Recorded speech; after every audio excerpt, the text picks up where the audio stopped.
রাসূলুল্লাহ সাল্লাল্লাহু আলাইহি ওয়াসাল্লাম কদরের রাতগুলোতে কি কি ইবাদত করতেন। আমি খুঁজে 5টা আমলের কথা পেয়েছি বিশেষভাবে। রাসূল সাল্লাল্লাহু আলাইহি ওয়াসাল্লাম বলেছেন, মান হুরিমা খায়রাহা ফাকাদ হুরিম, যে কদরের বরকত থেকে, খায়ের থেকে বঞ্চিত হলো, সে আসলেই বঞ্চিত। হি ইজ দ্য লুজার, সে হতভাগা, সে পোড়া কপাল, সে বঞ্চিত।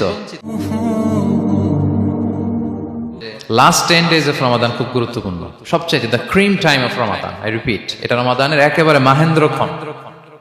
এই 10 দিনের যে কোনো 10 রাতের যে কোনো রাত কদর হয়ে যেতে পারে, বিশেষ করে অড নাইটস গুলো 21, 23, 25, 27 এবং 29, যে কোনো দিন হয়ে যেতে পারে কদর। সো বুদ্ধিমানের কাজ হচ্ছে আমরা যেন রমাদানের শেষ 10 রাতে লাগাতার একইভাবে একই স্পিডে আমরা যেন ইবাদত করি।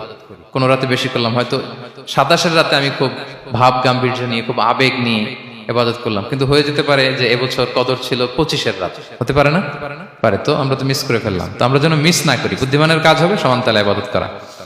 এবং এটা এত গুরুত্বপূর্ণ, রাসূল সাল্লাল্লাহু আলাইহি ওয়াসাল্লাম এত এমফাসাইজ করে কোন রাতের কথা বলেনি।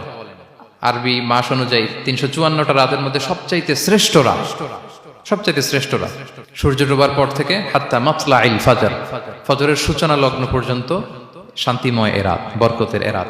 রাসূল সাল্লাল্লাহু আলাইহি ওয়াসাল্লাম বলেছেন, মান হুরিমা খায়রাহা ফাকাদ হুরিম, যে কদরের বরকত থেকে, খায়ের থেকে বঞ্চিত হলো, সে আসলেই বঞ্চিত। হি ইজ দ্য লুজার, সে হতভাগা, সে পোড়া কপাল, সে বঞ্চিত। মান হুরিমা খায়রাহা ফাকাদ হুরিম, যে কদর পেল না সে হতভাগা। এখন আমরা কি হতভাগা হতে চাই? আমরা তো শুরুতে অনেক হোপফুল ছিলাম, এত এত ব্লেসিংস, এত এত বরকত, রহমতের ফলগুধারায় আমরা প্লাবিত হচ্ছি রমাদানে। তা আমরা তো হতভাগা হতে চাই না। তা আমরা যেন এই শেষ 10 দিন এক তালে আন্তরিকতার সাথে ঈমান ও ইহতিসাবা আমরা যেন ইবাদত করি। সম্মানিত ভাই এবং বোনেরা, তাহলে আমরা সৌভাগ্যশীলদের অন্তর্ভুক্ত হতে চাই, হতভাগা হতে চাই না। আমরা এবার একটু শুনবো যে রাসূলুল্লাহ সাল্লাল্লাহু আলাইহি ওয়াসাল্লাম কদরের রাতগুলোতে কি কি ইবাদত করতেন। আমি খুঁজে 5টা আমলের কথা পেয়েছি বিশেষভাবে। কমন যে আমলগুলো সেগুলো তো ছিলই, বিশেষভাবে 5টা কাজ রাসূল সাল্লাল্লাহু আলাইহি ওয়াসাল্লাম এই কদরের রাতে করতেন। 1 নম্বর কাজ হচ্ছে তিনি সারা রাত জেগে ইবাদত করতেন এবং পরিবারের লোকদেরকে ঘুমোতে দিতেন না, উঠিয়ে দিতেন। বছরের অন্য কোন সময়ে সারা রাত জেগে ইবাদত করার কোন নজির রাসূল সাল্লাল্লাহু আলাইহি ওয়াসাল্লামের জীবনে ছিল না। সব রাতে ঘুমাতেন।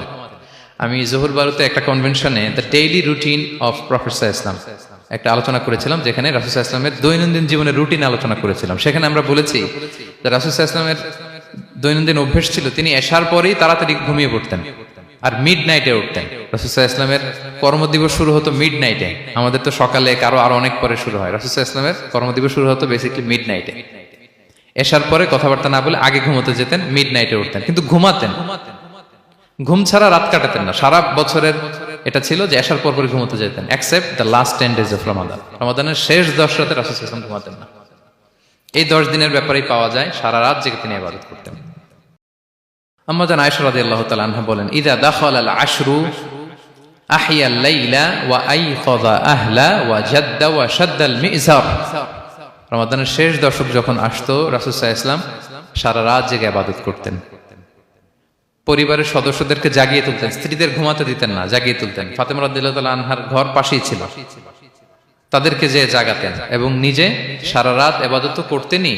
জাদ্দা ওয়া শাদ্দাল মিজার, খুবই বলিষ্ঠ ভাবে, খুব মজবুত ভাবে কোমরে গামছা বেঁধে নামার একটা এক্সপ্রেশন এখানে দেয়া হয়েছে। মিজার, ইজহার মানে হচ্ছে বাংলা করলে হয় লুঙ্গি। লুঙ্গি আমরা যখন খুব শক্ত কোনো কাজ করতে যাই তখন তারা কি করে, খুব টাইট করে লুঙ্গিটা বাঁধে। তার মানে বোঝানো হচ্ছে রাসূল সাল্লাল্লাহু আলাইহি ওয়াসাল্লাম কোমরে ভালো করে লুঙ্গি বেঁধে বা গামছা বেঁধে আটগাট বেঁধে নামতেন শেষ 10 দিনের জন্য। এই সময় তিনি মানে কাউকে কেমন যেন চিনতেন না, সবসময় ইবাদতে মগ্ন থাকতেন। এটা আমরা করতে পারি যে শেষ 10 দিনে আমরা একটা স্পেশাল প্ল্যান করতে পারি যে আমরা আমাদের সর্বোচ্চটুকু উজাড় করে দিয়ে লাস্ট 10 days অফ রমাদানের এই বরকত আমরা হাসিল করব, এটা যেন আমাদের মিস না হয়। তাহলে এটা আমরা একটা পেলাম। 2 নাম্বার হচ্ছে ইতিকাফ করা।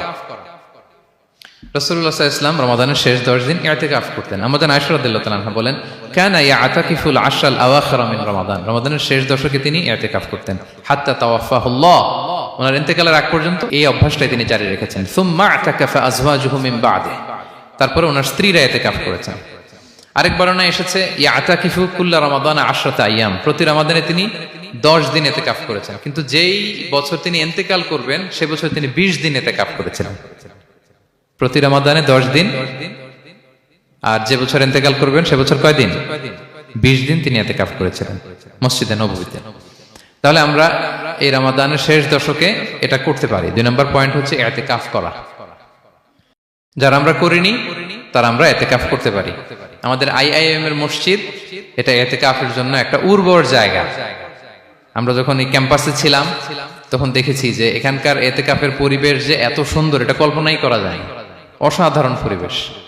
আপনি যদি এতেকাফ নাও করেন, রাত 2টা বা 3টার দিকে সেন্ট্রাল মস্কে এসে বসে থাকলেও হবে।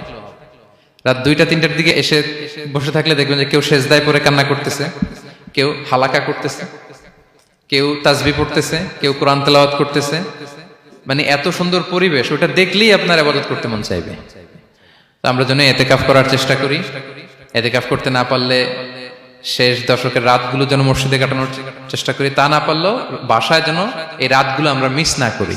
বিশেষ করে সেন্ট্রাল মস্কে তো অসাধারণ পরিবেশ, এটা হাইলি রেকমেন্ডেড। ইফ পসিবল আপনারা আসবেন, এখানে ইবাদতের চমৎকার পরিবেশ থাকে। 3 নাম্বার হচ্ছে রাসূল সাল্লাল্লাহু আলাইহি ওয়াসাল্লাম এবং জিবরাইল আলাইহিস সালাম যৌথভাবে কোরআন রিভিশন করতেন। খুব ইন্টারেস্টিং। সারা বছর যেটা নাজিল হতো, রমাদানে জিবরাইল আলাইহিস সালাম রাসূল সাল্লাল্লাহু আলাইহি ওয়াসাল্লামকে শোনাতেন, রাসূল সাল্লাল্লাহু আলাইহি ওয়াসাল্লাম আবার জিবরাইল আলাইহিস সালামকে শোনাতেন। সহিহ বুখারীর বর্ণনা, কানা জিবরিলু ইয়ালকাহু ফি কুল্লি লাইলাতিন মিন রমাদান ফায়ুদারিসুল কুরআন। প্রতি রমাদানের প্রতি রাতে এসে রাসূল সাল্লাল্লাহু আলাইহি ওয়াসাল্লামের সাথে কোরআন মুদারাসা করতেন। সহিহ মুসলিমের বর্ণনায়, আন্না জিবরিল কানা ইউআরিদুহু বিল কুরআন কুল্লা আমিন মাররা। প্রতি বছর রমাদানে একবার শোনাতেন বা শুনিয়েছেন, যে বছর তিনি ইন্তেকাল করবেন তিনি 2 বার শুনিয়েছিলেন। আরাদা ইউআরিদু, মানে এটা ফ্রম বোথ সাইড। আরবি শব্দটা এমন যে জিবরাইল আলাইহিস সালাম শোনাতেন, এরপর রাসূল সাল্লাল্লাহু আলাইহি ওয়াসাল্লাম জিবরাইল আলাইহিস সালামকে শোনাতেন। কোরআন রিভিশন করা। তো এই শেষ দশকের রাতগুলোতে আমরা যেন বেশি বেশি কোরআন পড়ি। কোরআন তেলাওয়াত, কোরআনিক রিসাইটেশন হতে পারে, কোরআনের অর্থ পড়া হতে পারে, তাদাব্বুরে কোরআন হতে পারে, কোরআনের হালাকায় জয়েন করা হতে পারে। ইন ইটস এনি ফর্ম আমরা যেন কোরআনের সাথে অ্যাটাচমেন্টটা বাড়াই লাস্ট 10 ডেজ অফ রমাদানে। 4 নাম্বার, কিয়ামুল লাইল করা। রাসূল সাল্লাল্লাহু আলাইহি ওয়াসাল্লাম কিয়ামুল লাইল করতেন, এবং কিয়ামুল লাইল শব্দটাকে রাসূল সাল্লাল্লাহু আলাইহি ওয়াসাল্লাম কদরের সাথে জুড়ে দিয়েছেন। সহিহ বুখারীর বর্ণনায় তিনি বলেছেন, মান কামা লাইলাতাল কদরি ঈমানা ওয়া ইহতিসাবা গুফিরা লাহু মা তাকাদ্দামা মিন যামবি। কদরের রাতে যে কিয়ামুল লাইল করে বিশ্বাস নিয়ে এবং নাজাতের প্রত্যাশা নিয়ে, তার পূর্বের সমস্ত গুনাহ আল্লাহ তাআলা ক্ষমা করে দিবেন। তাহলে কিয়ামুল লাইলটা রাসূল সাল্লাল্লাহু আলাইহি ওয়াসাল্লাম বিশেষভাবে কদরের রাতের সাথে সম্পৃক্ত করেছেন। আমরা যেন প্রতি রাতে কিয়ামুল লাইল করি, লম্বা সময় যেন দাঁড়িয়ে থাকি, লম্বা সময় কোরআনিক রিসাইটেশন করি দাঁড়িয়ে থেকে, লম্বা সময় রুকু, লম্বা সময় সিজদা, স্পেশালি সিজদা। আখরাবু মা ইয়াকুনুল আবদু মির রাব্বিহি ওয়া হুয়া সাজিদ ফাআকসিরু ফিহি দুআ। বান্দা যখন সিজদায় থাকে আল্লাহ সবচেয়ে কাছে থাকে। তো আমরা তো আল্লাহর সবচেয়ে কাছে যেতে চাই এই ক্রিম টাইমটাতে, কি বলেন? আমরা যেন লম্বা সময় সিজদাতে থাকি। কিন্তু আমাদের অনেকের যেটা হয়, নামাজে তাড়াহুড়ো, অনেকের সব ব্যস্ততা যখন নামাজে দাঁড়াই এরকম হয়ে যায়। রাসূল সাল্লাল্লাহু আলাইহি ওয়াসাল্লামের সালাত যদি আমরা খেয়াল করি, বিশেষ করে কিয়ামুল লাইলে এত যে সুন্দর ছিল। আম্মাজান আয়েশা রাদিয়াল্লাহু তাআলা আনহাকে জিজ্ঞেস করা হয়েছিল যে, হে আম্মাজান, রাসূল সাল্লাল্লাহু আলাইহি ওয়াসাল্লামের কিয়ামুল লাইল কেমন ছিল, কিভাবে কিয়ামুল লাইল করতেন? আম্মাজান আয়েশা, দেখেন ওনার এক্সপ্রেশনটা কত সুন্দর। তিনি বলেছেন, ফালা তাসআল আন হুসনিহিন্না ওয়া তুলিহিন্না। রাসূল সাল্লাল্লাহু আলাইহি ওয়াসাল্লামের কিয়াম যে কত সুন্দর ছিল, কত লম্বা ছিল, আমায় জিজ্ঞেস করো না, আমি বলতে পারবো না। আমরা অনেক সময় যখন খুব বেশি চমৎকার কিছু হয় তো আমরা কি বলি, ভাই এত সুন্দর ছিল, আমি বোঝাতে পারবো না। এরকম বলি না যে এত অসাধারণ, আমি বলে বোঝাতে পারবো না। বাংলাতেও কিন্তু আমরা বলি এত চমৎকার, বলে বোঝাতে পারবো না, শব্দের বুননে, ভাষার বুননে আমি ফুটিয়ে তুলতে পারবো না। তো আম্মাজান আয়েশা এটাই বলেছিলেন, ফালা তাসআল আন হুসনিহিন্না ওয়া তুলিহিন্না। রাসূল সাল্লাল্লাহু আলাইহি ওয়াসাল্লামের রাতের নামাজ কিয়ামুল লাইল যে কত সুন্দর ছিল, কত দীর্ঘ ছিল, লম্বা ছিল, আমায় জিজ্ঞেস করো না, আমি বলে বোঝাতে পারবো না। সুবহানাল্লাহি ওয়া বিহামদিহি। আমরা যেন লম্বা সময় কিয়ামুল লাইল করি। আম্মাজান আয়েশা রাদিয়াল্লাহু তাআলা আনহা আরো বলেন, কানা ইয়াকুমু মিনাল লাইলি হাত্তা তাতাফাত্তারা কদামা। এত দীর্ঘ সময় দাঁড়িয়ে থাকতেন, থাকতে থাকতে ওনার পা ফুলে যেত, পা দুটো ফুলে যেত। আপনিও দীর্ঘ সময় দাঁড়িয়ে দেখেন যে পায়ে ঝিম ধরে যাবে, পা ফুলে যাবে, এটা করতেন রাসূল সাল্লাল্লাহু আলাইহি ওয়াসাল্লাম। তো আম্মাজান আয়েশা বলেন, ইয়া রাসূলুল্লাহ লিমা তাসনাউ হাযা ওয়া ক্বাদ গুফিরা লাকা মা তাকাদ্দামা মিন যামবিকা মা তাআখার। আপনি এত কষ্ট কেন সহ্য করেন নিজের দেহের উপরে? আপনার তো আগের পরের সব গুনাহই মাফ। আদত তো রাসূল সাল্লাল্লাহু আলাইহি ওয়াসাল্লামের গুনাহই নেই, তিনি নিষ্পাপ। এত কষ্ট কেন করেন? আপনার আগের পরের সবই তো মাফ করে দেয়া হয়েছে, কেন করেন? রাসূল সাল্লাল্লাহু আলাইহি ওয়াসাল্লাম উত্তর করেছেন, আফালা উহিব্বু আন আকুনা আবদান শাকুরা। আয়েশা, আমি কি শুকরগুজার বান্দা হতে পছন্দ করব না? আল্লাহ তাআলা আমাকে তার রহম এবং করমে সব মাফ করে দিয়েছেন, কিন্তু আমি কি শুকরগুজার হব না? আমি কি আমার রোলটা প্লে করব না? আমি কি নিজেকে সঁপে দেব না আল্লাহ তাআলার কাছে জায়নামাজে? তো এটা ছিল সংক্ষেপে রাসূল সাল্লাল্লাহু আলাইহি ওয়াসাল্লামের কিয়ামুল লাইলের ধরন। এভাবে তিনি দীর্ঘ সময় কিয়ামুল লাইল করতেন। আমরা যেন এটা করি। সেন্ট্রাল মস্কে কিয়ামুল লাইল এবছরও নিশ্চয়ই হচ্ছে, আমরা যেন অংশগ্রহণ করি। 5 নম্বরে রাসূল সাল্লাল্লাহু আলাইহি ওয়াসাল্লাম দোয়া করতেন। এই কদরের রাতগুলোতে খুব বেশি বেশি দোয়া করতেন। দোয়া নিয়ে আমরা একটা জুমার খুতবা দিয়েছিলাম, সেখানে আমরা বলেছিলাম যে দোয়া হতে হবে খুব আন্তরিক দোয়া, রোবোটিক দোয়া যেন না হয়। আপনার আবেগ, ভালোবাসা, মনের মাধুরী মিশিয়ে, চোখের পানি মিশিয়ে, অশ্রু সিক্ত করে এই দোয়াটা করতে হবে, তাহলে সে দোয়া আল্লাহর কাছে কবুল হবে। আমরা যেন আমাদের ভাব, আবেগ সব ঢেলে দিতে পারি আমাদের দোয়াতে, আমাদের সেজদায়, আমাদের কিয়ামুল লাইলে। এবং যে কোনো ভাষায় কোরআনিক দোয়াগুলো রেকমেন্ডেড, হাদিসের মাসুরগুলো রেকমেন্ডেড। তাছাড়া আপনার নিজের ভাষায় আপনার কি চাওয়া, আপনার কি আকাঙ্ক্ষা, আপনার মনের কষ্ট, যাতনা সবকিছু আপনি আল্লাহ তাআলার কাছে পেশ করুন। এবং আম্মা জান আয়েশা জিজ্ঞেস করেছিলেন, ইয়া রাসূলুল্লাহ, আমি যদি কদর পেয়ে যাই আমি কি বলবো এ রাতে? মা আদউ, কি দোয়া করব? রাসূল সাল্লাল্লাহু আলাইহি ওয়াসাল্লাম বললেন, তাকুলিন, আয়েশা তুমি বলবে, আল্লাহুম্মা ইন্নাকা আফুউন তুহিব্বুল আফওয়া ফাআফু আন্নী। আয়েশা তুমি যদি কদরের রাত পেয়ে যাও এটা বলবে, হে আল্লাহ আপনি ক্ষমাশীল, আল্লাহ আপনি ক্ষমাকে পছন্দ করেন, আল্লাহ তাই আপনি আমায় ক্ষমা করেন।